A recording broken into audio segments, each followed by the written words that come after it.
அழகிலாலும் அளவிலாகும் இலகுமோர் இனிய பெயர் போற்றி ஆரம்பம் செய்கின்றேன். கல்ஹினை மண்ணுக்கு அஸ்ஸலாமு அலைக்கும். இந்த ராயல் இங்கிலீஷ் ஸ்கூலின் இந்த நிகழ்வுக்கு பிரதம அதிதியாக என்னை அழைத்து இந்த இடத்தில் சிறப்புரையாற்றுமாறு பணிக்கப்பட்டிருக்கிறேன். அதிகாலையில் எனது பயணம் ஆரம்பித்திருந்தது. இன்று இந்த நிகழ்ச்சிக்கு வருகை தர வேண்டிய நிமித்தம்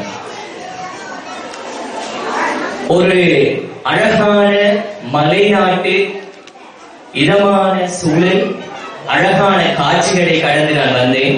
உண்மையாக எனது இந்த வருகைக்காக இந்த நிர்வாகம், இந்த பாடசாலை நிறையவே செலவு செய்திருக்கிறது. எனவே நான் ஆற்றப்போகும் இந்த சிறிய சொற்பொழிவை உங்கள் வாழ்க்கையை மாற்றக்கூடிய ஒரு உரையாக இருக்கும். எனவே பெற்றோர்கள், அதே போல மாணவர்கள், சிறுவர்கள் எல்லோருமே இந்த ஒரு சில நிமிடத்தை பயன்படுத்திக் கொள்ள வேண்டும் என்று நான் ஆசைப்படுகின்றேன். ஓகே, சோ உங்களுடைய நௌசல் சொன்ன மாதிரி சுத்த தமிழ் பேசுறதை விட சொந்த தமிழ் பேசினா உள்ளங்களுக்கு அதிகமா போயிட்டு செய்யும்னு சொன்னாரு.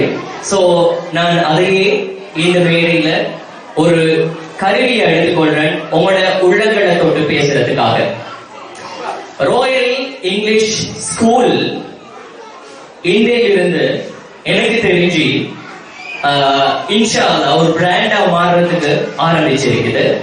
ஏனென்று சொன்னால் என்ன பொறுத்தவரையில தேசிய நிகழ்வுகள் பலவற்றுக்கு பிரதம அதிதியாக செல்கின்ற நான் இந்த ஸ்கூல்ல ப்ரோக்ராமுக்கு சீஃப் கெஸ்டா வந்திருக்கேன் என்று சொன்னால் இந்த ஸ்கூல் ஒரு படி மேல ஏறி நின்றிருக்கிறது. சொசைட்டிக்கும் ஸ்ரீலங்காவுக்கும் பல சேவைகளை செய்யறதுக்கு ஆயத்தமாக இருக்குது என்ற விஷயத்தை நான் முதல்ல சொல்ல ஆசைப்படுகின்றேன். அதற்காக பாடுபட்ட இந்த ஸ்கூல்ல பிரின்சிபல், உண்மையா நான் சொல்லணும், அவர்த என்னோட பாசத்தை சொல்ற கடைசியில தான் நான் வந்தேன்.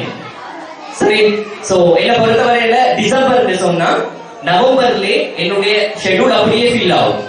இவெண்ட்ஸ், கிளாஸஸ், லெக்சர்ஸ், அடுத்த இவெண்ட்ஸ் எல்லாம் ஃபீல் ஆகும்.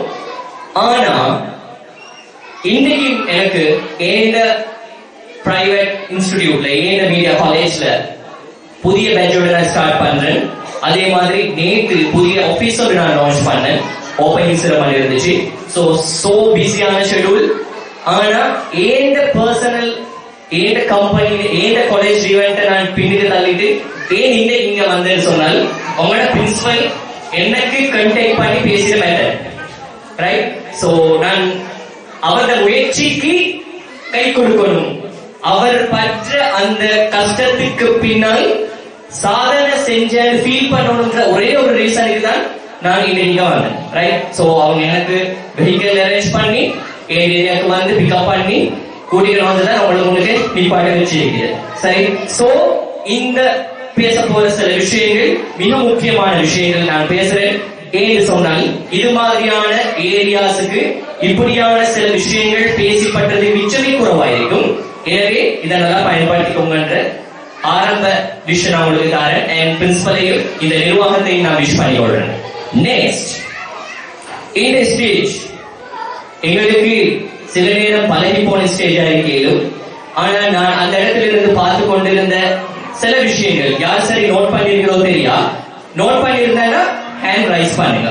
நம்பர் 1, இந்த ஸ்டேஜ்ல இந்த பிள்ளைகள் பெர்ஃபார்ம் பண்ற நேரம் எல்லா பிள்ளையும் பெர்ஃபெக்ட்டா பெர்ஃபார்ம் பண்ணி இருக்காரு. ஆனா இந்த ஸ்டேஜ்ல தைரியமா நின்றாங்க. யாரும் நோட் பண்ணீங்க? யாரும் பயப்படல, தைரியமா நின்றாங்க. லைஃப்ல ஃபர்ஸ்ட் சக்சஸ் இந்த ஸ்டேஜ்ல இவ்வளவு நூற்றுக்கணக்கான நிக்கிற நேரம் பயப்படாம முன்னுக்கு நிக்கிறது. முதலாவது சக்சஸ் இந்த ஸ்கூல் கொடுத்திருக்கிறது உங்களோட குழந்தைகளுக்கு. நம்பர் 2, இந்த ஸ்டேஜ்ல ஹெல்பிங் மைண்ட் செட் இருந்துச்சு. யாருக்காண்டி? சில நடனங்கள் டான்சஸ் இங்க நடக்கிற நேரம் அந்த கையில வச்சு கொண்டிருந்த குறிஞ்சான் ரைட் சோ கீழே விழுந்த நேரம் இன்னொரு புள்ளை எடுத்து கொடுத்துச்சு. யாரு காண்டீங்க? நான் காண்டேன். சரி, so the helping mind is growing here in the stage in front of thousands of people. இது இந்த ஸ்கூல் கொடுக்கிற பெரிய பண்பாடு.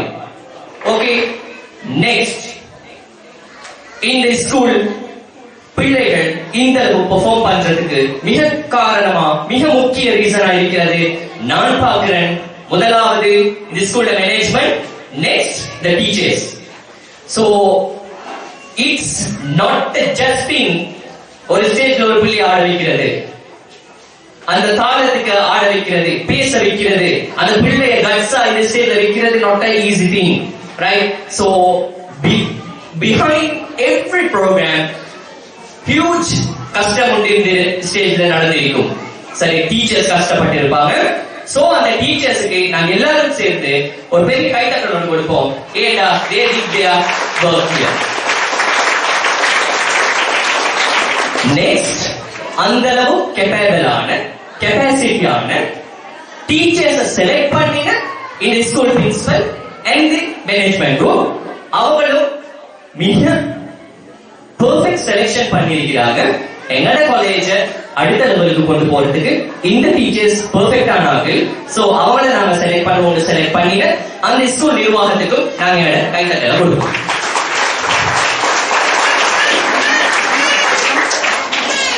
Okay, so now I am moving to the next chapter. This is the very important chapter which you should understand. நீங்க விலகி கொண்டு போக வேண்டிய மிக முக்கியமான topic, right? So a children's first ever role model is the parents, right? உங்களோட குழந்தைகளுக்கு, உங்களோட இளம் சிறுசுகளுக்கு first role model யாரு? நீங்க. a parent. அதுல உம்மாவும் இருக்கும், பாப்பாவும் இருக்கும். So the perfect role model should be very perfect. Role model perfect ஆயிருந்தா பிள்ளை ஆட்டோமேட்டிக்கா perfect ஆவாது. சரி, so keep this in your mind. மைண்ட்ல வச்சுக்கோங்க. எந்த சந்தர்ப்பத்திலையும் பிள்ளைகளுக்கு என்னால் சரியான முன்மாதிரி கிடைக்குதா, எந்த சந்தர்ப்பத்திலையும் நான் குழந்தைகளுக்கு முன்மாதிரியா இருக்கிறேனா, நான் பேசுறது, நான் பழகிறது, நான் மத்தவங்களை பத்தி பேசுறேனா குழந்தைக்கு முன்னுக்கு? என் பேரண்ட்ஸ், உங்களோட பேரண்ட்ஸ் அண்ட் உங்களோட சகோதர சகோதரிகள், உங்களோட உற்றார் உறவினர்கள் சம்பந்தமா நீங்க நல்ல எண்ணம் வச்சுக்கிறீங்களா? தட் உங்களோட குழந்தைக்கு பிரதிபலிக்கும், அது உங்களோட குழந்தைக்கு பிரதிபலிக்கும். So be a role model first. அது பேச்சில, நட, உட, பாவனை எல்லாத்துலயும். சரி,